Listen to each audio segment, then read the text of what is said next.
Believe it or not, I used to hate giving to the church. I used to look at all the stained glass windows and all the money they spent on, heating the church and paying the electric bill. All that stuff really bothered me. What I felt was that the church would just take my money and use it for their own purposes. I felt that they would somehow neglect my wishes and also neglect the wishes of the God who says, "When you do unto the least of these, you do it unto me."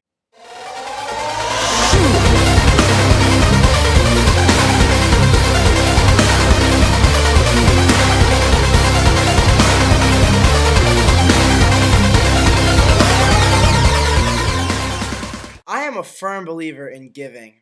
We are blessed to live in the country that we live in and to have the things that we have. If you're watching this video, you're doing all right by the world standards. We have so much stuff. We're so wealthy and well off. And to not give just seems like a waste. So I love giving. The more I give, the more I want to give.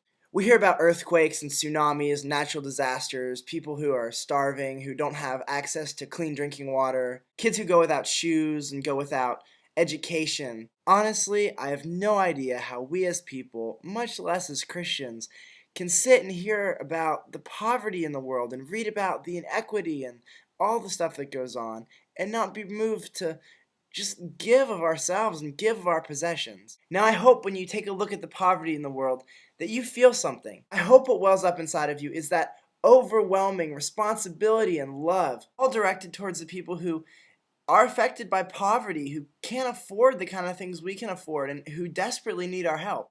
And if you feel these things, then you're right on with Scripture. Proverbs 29:7 says, "The righteous care about justice for the poor, but the wicked have no such concern." I want you to think about this before we move on. When Jesus says to love your neighbor as yourself, could that possibly mean that every dollar we spend on ourselves, we give a dollar to someone else?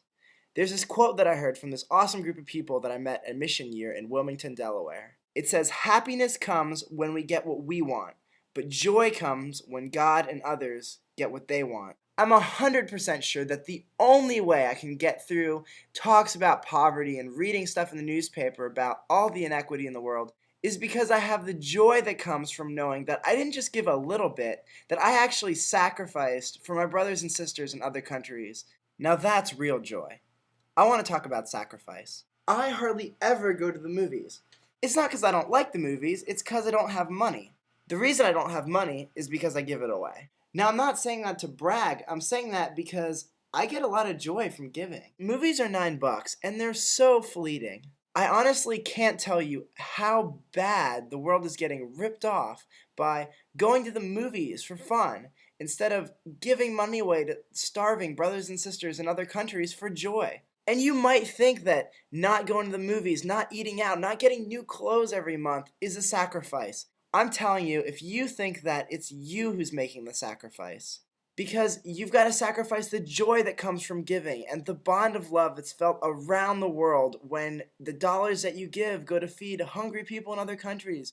And God backs me up again in 1 John chapter 3 when he says, "If anyone has material possessions and sees a brother in need but does nothing, how can the love of God be in him?" Dear children, let us not love with words or tongue, but in actions and in truth. You see, if you're a Christian, it should be impossible for you not to sacrifice for someone in need. And I could list example after example, but what I want to say is this. I want you to realize the shallow emptiness of the happiness that comes from material possessions, and I want you to realize the deep value of the joy that comes when you give them away. A generous person will be blessed because they share their food with the poor. And I can't promise you that you'll receive that blessing through material wealth or things like that, but I can promise you that you'll receive that blessing in joy.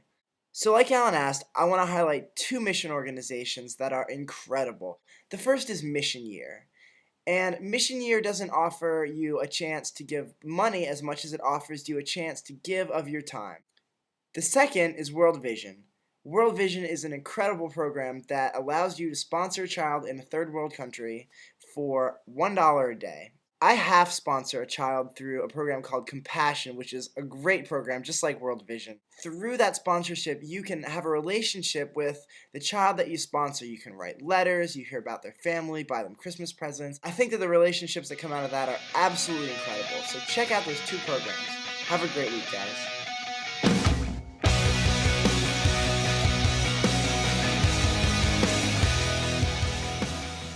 And one more thing. I give to my church now. I realize that my church does some amazing things, and that's only possible if people are willing to give to them. In addition to that, I realize that I'm not the one in control. I just give my money to God, and I trust that He'll take care of it. And the feeling of joy that comes from that is a great one.